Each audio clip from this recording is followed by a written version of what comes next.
Since Barack Obama was elected the 44th President of the United States 12 days ago, he's largely remained out of sight, getting high-level government briefings and conferring with his transition team. But he surfaced on Friday afternoon in Chicago, along with his wife Michelle, to give us his first post-election interview. It covers a wide range of subjects, including the economy, the ailing automobile industry, the government's $700 billion bailout program, their visit to the White House, the emotions of election night, and the quest for a family dog. You'll hear all of it. But we begin with the president-elect and his thoughts about the new job.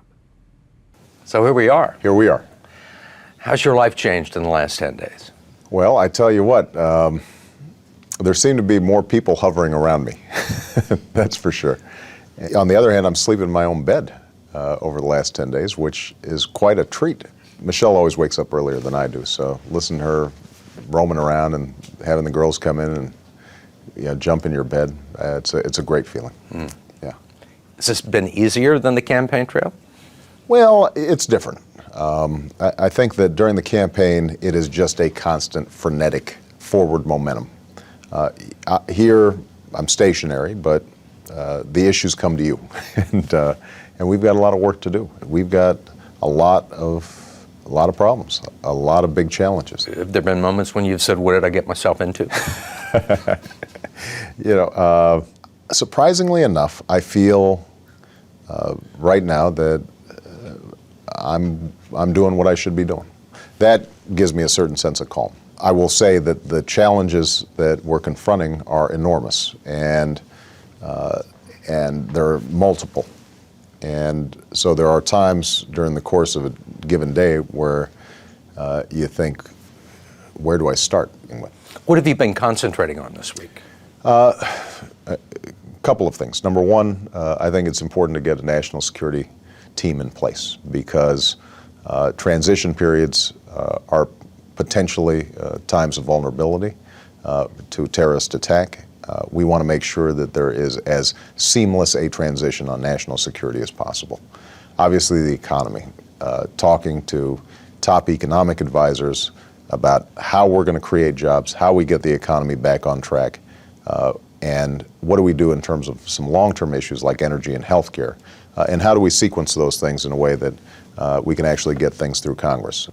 Are you in sync with Secretary Paulson in terms of how the $700 billion is being used? Well, look, Hank Paulson has worked tirelessly under some very difficult circumstances. We've got an unprecedented crisis, or at least something that we have not seen since the Great Depression. And I think Hank would be the first one to acknowledge that probably not everything that's been done has worked the way he had hoped it would work. But I'm less interested in looking backwards than I am in looking forwards. The government has spent almost $300 billion out of the TARP program, the money that was set aside to help the financial industry. And nothing much has changed. If you look at it, nothing much has changed. Why? It's $300 billion. Why is that? I think that part of the way to think about it is things could be worse. I mean, we could have seen a lot more bank failures over the last several months. We could have seen an even more rapid deterioration of the economy, even a bigger drop in the stock market. So part of what we have to measure against is what didn't happen, not just what has happened. Having said that, there's no doubt that we have not been able yet to reset the confidence in the financial markets and in the consumer markets and among businesses that allow the economy to move forward in a strong way. And my job as president is going to be to make sure that we restore that confidence. Once you become president, are there things that you'll change?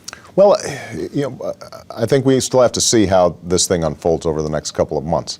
One area that I'm concerned about, and I've said this publicly, is we have not focused on foreclosures and what's happening to homeowners as much as I would like. We have the tools to do it. We've got to set up a negotiation between banks and borrowers so that people can stay in their homes. That is going to have an impact on the economy as a whole. And one thing I'm determined is that if we don't have a clear, focused program for homeowners by the time I take office, we will after I take office. Are you being consulted by Secretary Paulson? Is he telling you what's going on? You know, what we've done is we've assigned somebody on my transition team who interacts with them on a daily basis. And you know, we are getting the information that's required and we're making suggestions in some circumstances about how we think they might approach some of these problems. Are they listening? Well, you know, we'll find out. People are comparing this to 1932. Right. Is that a valid comparison, do you think? Well, keep in mind that 1932, 1933, the unemployment rate was 25%, inching up to 30%. You had a third of the country that was ill-housed, ill-clothed, unemployed.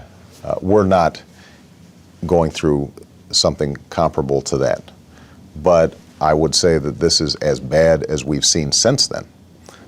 And if we don't take some significant steps, then it could get worse.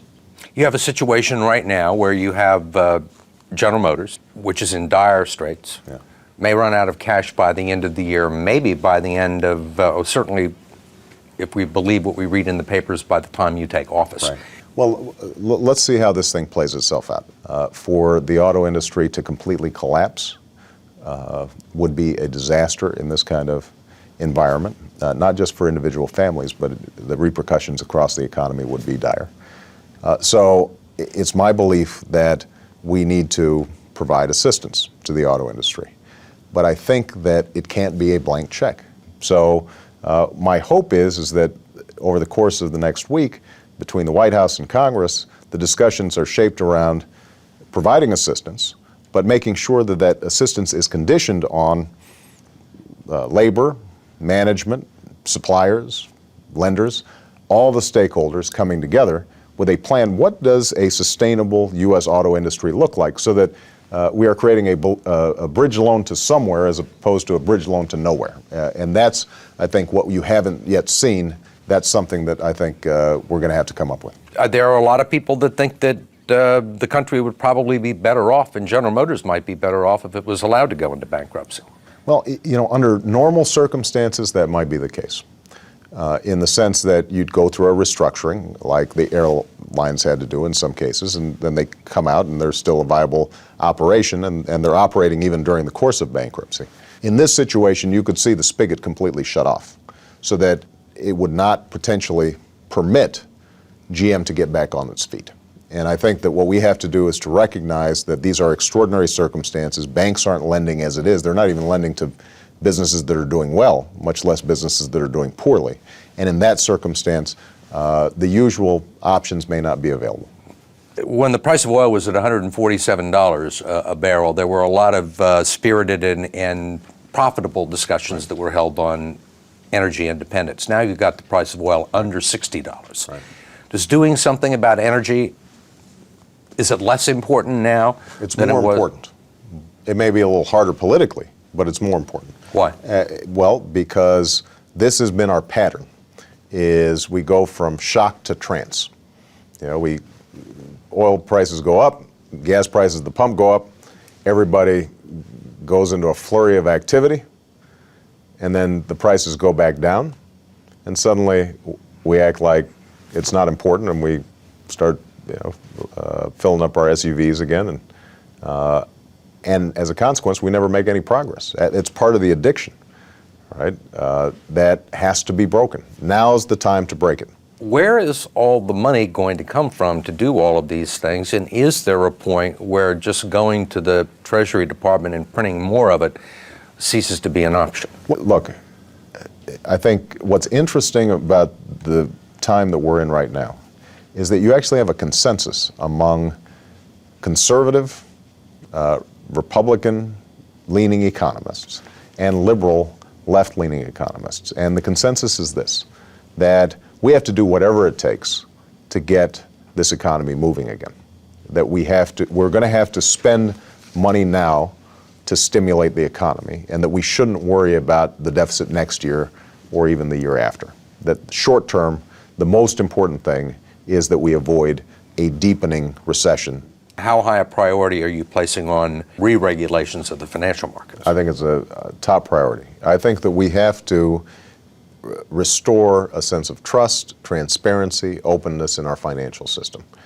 And keep in mind that the deregulation process, it wasn't just one party. I think there's a lot of blame to spread around, but hopefully everybody's learned their lesson. And the answer is not heavy-handed regulations that crush the entrepreneurial spirit and risk-taking of American capitalism. That's what's made our economy great. But it is to restore a sense of balance. His first legislative goal will be to get Congress to pass an economic stimulus package that he hopes will create jobs and put money in the pockets of ordinary citizens. Construction programs to shore up the nation's creaky infrastructure, a tax cut for the middle class, and his first initiatives on health care. But some things he can do with the stroke of a pen.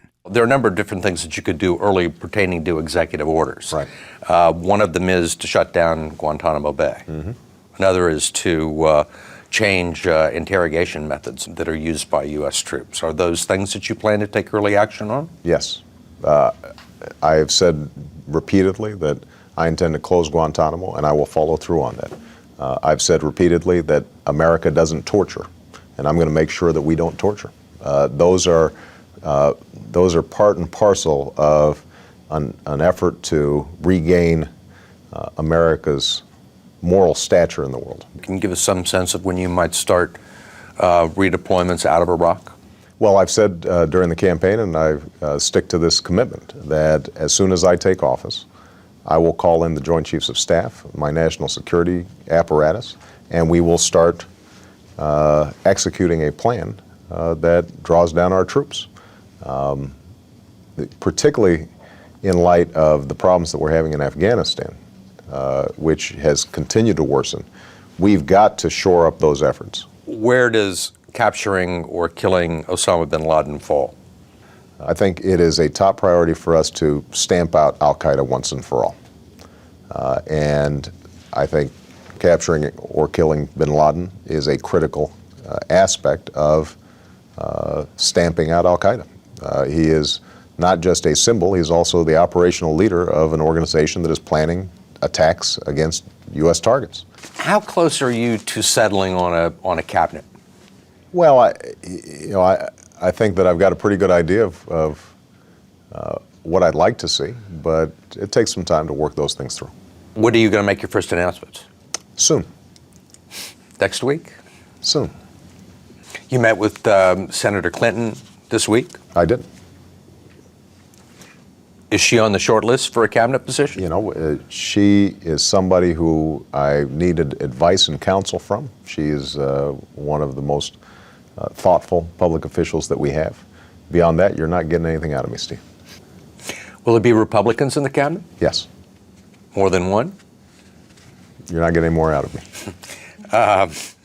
You've spoken to some former presidents. I have. Any advice, any good advice they gave you? You know, they were all incredibly gracious, but I think that all of them recognize that there's a certain loneliness to the job. That, you know, you'll get advice and you'll get counsel. Ultimately, you're the person who's going to be making decisions. And I think that even now, you know, you can already feel that fact. What are you reading right now? Briefing papers. A lot of briefing papers? Yeah. I've been spending a lot of time reading Lincoln. There's a wisdom there and a humility about his approach to government, even before he was president, that I just find very helpful. Put a lot of his political enemies in his cabinet. He did. Is that something you're considering? Well, I tell you what, I find him a very wise man.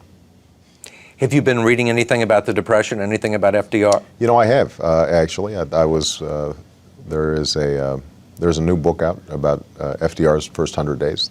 And what you see in FDR that I hope my team can emulate is not always getting it right, but projecting a sense of confidence and a willingness to try things and experiment in order to get people working again. And I think that that's what the American people expect.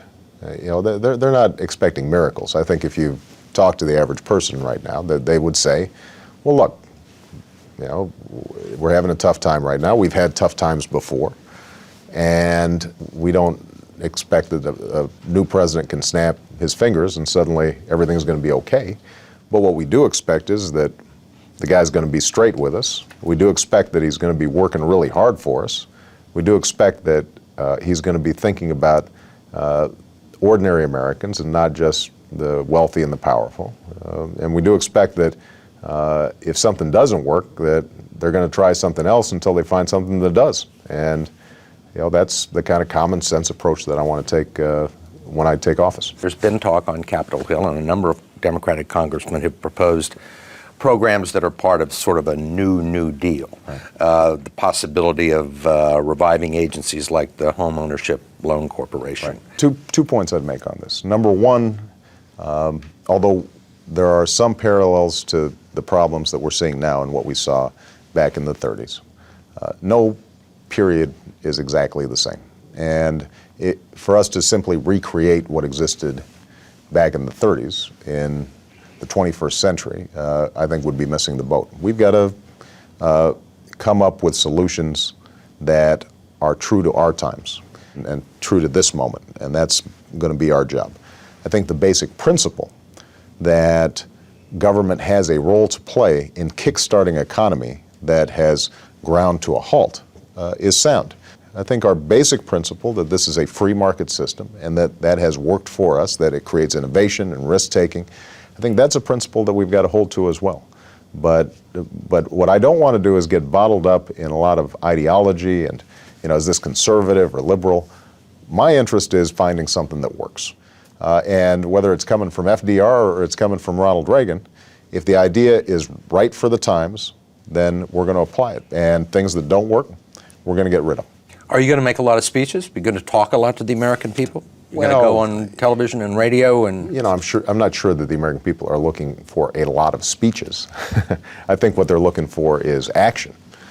But one of the things that I do think is important is to be able to explain to the American people what you're doing and why you're doing it. That is something that I think every great president has been able to do, from FDR to Lincoln to John Kennedy to Eisenhower. I think that they were people who were able to say, here's the direction we're going, here's why I think it's important, here are the possible dangers or challenges, but ultimately, this is going to lead us to a better America. And I want to make sure that I can recreate a bond of trust between the presidency and the public that I think has been lost.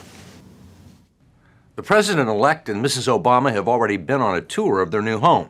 And when we come back, they talk about the challenges and the excitement of moving into the most famous address in the world.